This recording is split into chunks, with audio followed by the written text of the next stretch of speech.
नमस्कार, जोहार। तो भारत मित्र देख रहे हैं आप। मेरा नाम अभिषेक भारती है। अमूमन मैं आपके सामने वो खबरें लेकर के आता हूं जो खबरें कहीं नहीं रहती। अब जैसे कॉकरोच, जस्टिस सूर्यकांत ने कॉकरोच की परिभाषा दी तो कॉकरोच जनता पार्टी बनकर गए, लेकिन वो जो दिल्ली में जंतर मंतर पर बैठे हैं वो कॉकरोच नहीं है। कॉकरोच कौन है आपको पता है? मैं फिलहाल जहां पर हूं, मेरी दाहिनी तरफ बीजेपी का कार्यालय है और वहां पर बीजेपी के लोग लट्ठी लेके खड़े हैं, राहुल गांधी मुर्दाबाद के नारे लगा रहे हैं। बाई तरफ हरमू मैदान है, इधर कांग्रेस के लोग खड़े हैं और कांग्रेस वाले नारा लगा रहे हैं नरेंद्र मोदी मुर्दाबाद। और मेरे साथ एक कॉकरोच है। ये कॉकरोच क्यों है? आप देखिए, बाल उड़ गए, दाढ़ी पक गई, पेट निकल गया, उम्र हो चली है, फिर भी ये जीवित क्यों? इनका अधिकार खा लिया गया बॉस, अधिकार खा लिया गया। किस्मत से आज ये हमको मिल गए हैं। इनकी कहानी आप सुनेंगे ना तो आप माथा पकड़ कर बैठ जाएंगे कि आदमी जीवित कैसे। एक अदद सोचिए, कोर्ट वोट सबसे इनको मिल गया कि नहीं, इनको नौकरी मिलना चाहिए। सबसे पहले अपना परिचय दीजिए सर, क्या नाम है आपका? मेरा नाम है शिव प्रसाद गुप्ता। शिव प्रसाद गुप्ता जी, कहाँ से हैं? हम घाघरा गुमला से हैं। घाघरा गुमला के रहने वाले। अब सर एक बात बताइए, क्या मसला है आपका, एक बार मामला बताइए। हमारा नियुक्ति दलपति के पद पर 20/1/97 को मुखिया एवं कार्यकारिणी की समिति किया गया था। दलपति बनाया था। दलपति बनाया था। उसको उसको प्रखंड विकास पदाधिकारी घाघरा ने दिनांक 30/5/97 को अनुमोदन करके जिला पंचायती राज को भेजा। ठीक है। जिला पंचायती राज के पास पहुंच गया जब, उसके बाद जिला पंचायती राज के पास में जा करके मिला कि सर इसको कर दिया जाए अनुमोदन सर। तो उन्होंने, सुनील कुमार थे उस वक्त में पंचायती राज पदाधिकारी, उन्होंने हमसे 30,000 रुपए का डिमांड किया पहले। अच्छा। वो हम देने में असमर्थता जताए। तब उन्होंने कहा कि जाओ तुम्हारा काम नहीं होगा। जब मेरा काम नहीं होगा कह करके डांट फटकार करके जब निकाल दिए, तो कुछ दिन के बाद हम उपायुक्त श्री सुखदेव सिंह के पास पहुंचे। अच्छा, 97 में डीसी थे गुमला के? गुमला, हाँ, सुखदेव सिंह। 97 में थे डीसी साहब गुमला के। डीसी साहब के पास मैंने आवेदन दिया कि सर देखिए ऐसा ऐसा बात है और इस पर जो है सो कोई कार्रवाई नहीं हो रही है। तो डीसी साहब बोले कि चलो आज हम चिट्ठी निकालते हैं, 1 सप्ताह का दिन उन लोगों को हम देते हैं और उतने दिनों में आपकी संपुष्टि हो जानी चाहिए। उसके बाद उनका तबादला हो गया। तो फिर तबादला हो गया तो चिट्ठी हमें जब मिला तो फिर हम जा करके बोले कि देखिए डीसी साहब का चिट्ठी ऐसा ऐसा आया है, तो आप लोग कब क्या कर रहे हैं?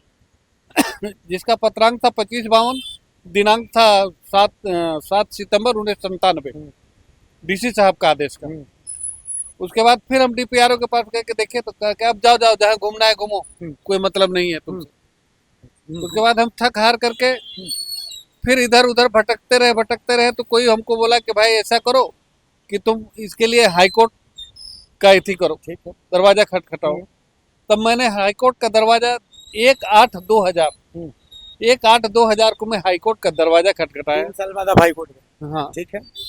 हाईकोर्ट में जाने के बाद हाईकोर्ट में डीसी जाना आया के भट्ट के द्वारा, जो न्यायमूर्ति थे, चीफ जस्टिस। उन्होंने कहा कि 3 महीने के अंदर इनकी नियुक्ति कर देनी चाहिए। ऐसा आदेश पारित हुआ। मैं उस आदेश को लेकर के निदेशक के पास, जहाँ के हमें भेजा गया था, निदेशक के पास गया तो उस वक्त मौजूद थे आपको गणेश प्रसाद। गणेश प्रसाद को जो है जब मैंने चिट्ठी दिखाया तो गणेश प्रसाद बोले कि तुम कैसे ऐसे आ सकते हो, तुम एक वकील लेकर के आओ, तब हम तुम्हारा बहस सुनेंगे। अच्छा। तब जब मैं वकील लेकर के गया, उस वक्त में वकील थे समावेश जी, हाईकोर्ट के वकील समावेश जी। वो हमारे एथी के लिए बहस करने गए, तो बहस हुई। उसके बाद बोले गणेश प्रसाद की, क्या जी मिठाई खिलाओगे? अच्छा। तो हम बोले हाँ सर मिठाई खिलाएंगे, जब मेरा काम हो जाएगा तो मिठाई खिलाएंगे सर, और काम नहीं होगा तो हम चुपचाप लगा बैठे। काम नहीं होगा तो हम क्या कहें अब। उसके बाद वहां से भी हमारी काम नहीं बनी। हम मिठाई खिलाने में असमर्थता जाता है। हम सुखदेव बाबू के पास बार बार आकर के मिले कि सर देखिए ना हमारे साथ ऐसा हो रहा है।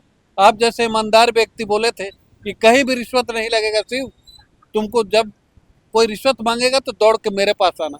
मैं सुखदेव बाबू के पास रांची भी आया था, तब उन्होंने कहा था ठीक है अब जाओ हम बात कर देंगे। पता नहीं वो बात किया ना की, ये तो हमें मालूम नहीं।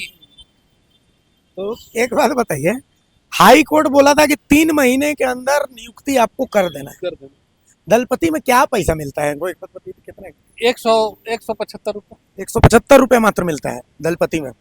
बाद में कैबिनेट से स्वीकृति 2022 में, लेकिन इनको पंचायत सचिव बनाया जाए, है ना। जी उसमें हमको ये ध्यान है कि जिस तरीके से आपकी नियुक्ति की बात है, डीसी ने लिखा, चान्हो के कई लोगों की नियुक्ति, बुंडू के कई लोगों की नियुक्ति भी ऐसे ही हुई और उनकी नियुक्ति हो गई। खाली आपकी नियुक्ति हमारे खाली नहीं हुई।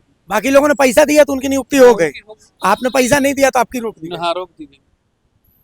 गजब है। आप किसके नेताओं में, आप किसके पास गए? हम गए थे सुदेश जी के पास, सुदेश महतो। सुदेश अच्छा, कुमार ठीक है। महतो के पास। उनको दिखाए आवेदन कि सर देखिए ऐसा ऐसा बात है, हमारी नियुक्ति नहीं हो रही है।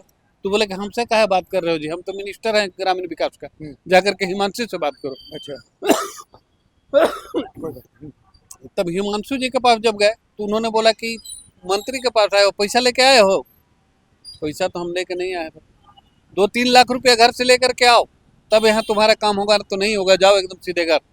ऐसे कह करके हमको और किसी से? और कोई नेता से? और कोई नेता से नहीं मिले। अब आपका मामला सीधा कंटेम्प्ट ऑफ कोर्ट का मामला बनता है। अब आपको उम्मीद है कि आपको नौकरी लगेगी, चूंकि अब तो आपकी उम्र हो गई है, मतलब कर पाएंगे आप? अगर कितना साल हो गया? हमारा 58 साल हो गया। तब अब तो 1 साल की और बाकी है नौकरी, तब अब क्या कर पाइएगा? ऐसे तो पूरा सिस्टम आपको खींच दिया। हाँ, खींच दिया। अब क्या करेंगे? अब तो जो है सो ही करें। आगे लड़ाई करने की इच्छा है, ताकत है? आगे लड़ाई करने की इच्छा है। जब तक मेरा सांस में सांस रहेगा, मैं इसके निरंतर लड़ता ही रहूंगा, क्योंकि आपका अधिकार खा गया है। हाँ, अधिकार ये लोग खा गया है हमारा। तो देखिए, इसको कहते हैं कॉकरोच। आप देख रहे हैं इनको, ये है झारखंड की खतियानी मिट्टी। घाघरा के खतियानी जमीन से ये निकल करके शिव प्रसाद गुप्ता जी आ रहे हैं। और सोचिए कि पंचायती राज पदाधिकारी उस समय के ये बोलते हैं कि मिठाई लाए हो जी, ग्रामीण विकास मंत्री के पीए बोलते हैं कि कहा जी पैसा लेके आओ, नहीं तो नहीं होगा। सोचिए, हाई कोर्ट ने आदेश दिया कि 3 महीने के अंदर इनको नियुक्त कीजिए, लेकिन इनकी नियुक्ति नहीं हुई। और ये चीफ जस्टिस और ये जस्टिस हमसे क्या बात करेंगे, और क्या ये काला कोट पहन करके लोगों को इंसाफ देंगे? कानून ही अंधा नहीं है, कानून वाली कुर्सी पर बैठे हुए लोग भी अंधे हैं, और ये जो सिस्टम है, ये पूरा सिस्टम अंधा है। और उस सिस्टम की सड़ांध में ऐसे कॉकरोच पैदा होता है। असली कॉकरोच वो है, वो जो पिज्जा पार्टी और बर्गर पार्टी कर रहे हैं ना, वो कॉकरोच नहीं है, ये है कॉकरोच। इस कॉकरोच का समाधान कीजिए, तब झारखंड और देश का जो कल्याण है वो संभव है, वरना कुछ संभव है। नमस्कार, जोहार।